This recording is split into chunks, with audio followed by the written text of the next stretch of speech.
আসসালামু আলাইকুম বন্ধুরা। প্রথমেই আপনাদের কাছে অনুরোধ রইল, রেসিপি ভালো লাগলে অবশ্যই লাইক শেয়ার করবেন। আমি এখানে বিরিয়ানি তৈরি করার জন্য অনেকটা পেঁয়াজ নিয়েছি। তারপরে কড়াইতে তেল দিয়ে তেলটা গরম হয়ে গেলে পেঁয়াজগুলো দিয়ে দেব। পেঁয়াজগুলো লাল লাল হয়ে গেলে আমি এর মধ্যে দিয়ে দেব আদা রসুন। আপনারা চাইলে আদা রসুনের জুসও দিতে পারেন। এরপরে এটা একটু ভাজা ভাজা হলে এর মধ্যে দিয়ে দেব কাশ্মীরি লঙ্কার গুঁড়ো আর দিয়ে দেব অল্প একটু হলুদ। তারপরে এর মধ্যে দিয়ে দেব লবণ, দিয়ে একটু নাড়িয়ে চাড়িয়ে এবারে পরিমাণ মতো পানি দিয়ে দেব। এটাকে ফুটতে দেওয়া হবে। তারপরে আমি মশলাটাকে শুকনো কড়াইয়ের মধ্যে এখানে একটু রোস্ট করে নেব। এটা নামিয়ে নিয়ে একটু ঠান্ডা করতে দেব। ঠান্ডা হয়ে গেলে আমি একটা মিক্সিং জারের মধ্যে দিয়ে এটাকে একটা পাউডার করে নেব। তারপরে আমার এদিকে পানিটা ফুটে গেছে, এর মধ্যে দিয়ে দেব আলু। যতক্ষণ না আলুটা একটু নরম হবে ততক্ষণ এটাকে তৈরি করতে হবে।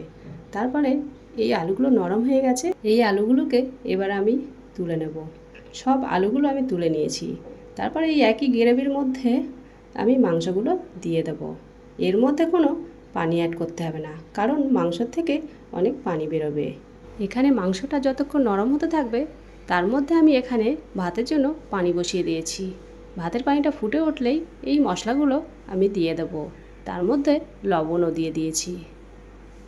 এদিকে আমি চালটা ধুয়ে নিয়ে চালটা ভিজিয়ে রাখবো কিছুক্ষণ।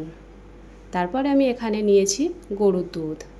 আপনারা চাইলে মোষের দুধও নিতে পারেন। তারপরে ভাতটা রেডি করার জন্য আমি এখানে মাংসটা আর আলুটা সাজিয়ে দিয়ে তার মধ্যে দিয়ে দিয়েছি মশলা আর দই। দইটা আমি এর আগে মাংসের মধ্যে দিইনি, তার জন্য আমি এখানে মাংসের উপরে দিয়ে দিয়েছি। এই দুধের মধ্যে আমি গোলাপ পানি, কেওড়া পানি, মিঠা আতর আর এদিকে কিছু কেশর অ্যাড করে দিয়েছি। ভাত সাজানো হয়ে গেলে আমি উপরেই দুধটা ছড়িয়ে দেব।